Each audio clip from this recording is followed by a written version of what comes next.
আমি চাই না এখানে তোমাকে কেউ দেখুক, আবেগ জানুক, ঝামেলা হয়ে যাবে আমার জন্য, ঠিক আছে? তোমাকে দেখলে কিন্তু আমি অনেক বড় একটা ঝামেলায় পড়ে যাবো, বুঝতে পারতেছো? দেখো, আমি তোমাকে আপসেট করার জন্য কিছু বলতেছি না, কিন্তু যেটা পাস্ট এটা পাস্ট। আমি অনেক সামনে চলে গেছি, আমি কি আমার মাথায়ও নাই আর, শুধু মিস্টেক ছিল আর কি।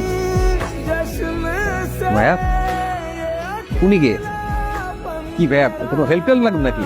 না আবির, ও হচ্ছে মিলন, আমার গ্রামের বাড়ি থেকে আসছে। আমার বাবার আন্ডারে ওর ওর বাবা আর ওর কাজ করে। ও আই সি।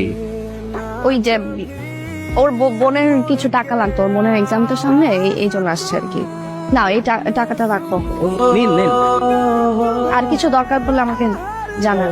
যদি ভাইয়া শোনো, তুমি এটা রাখো, তোমার বোনের পড়ার জন্য খরচ।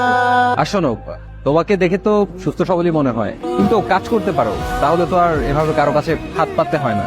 পরিশ্রম করো, নিজে পরিশ্রম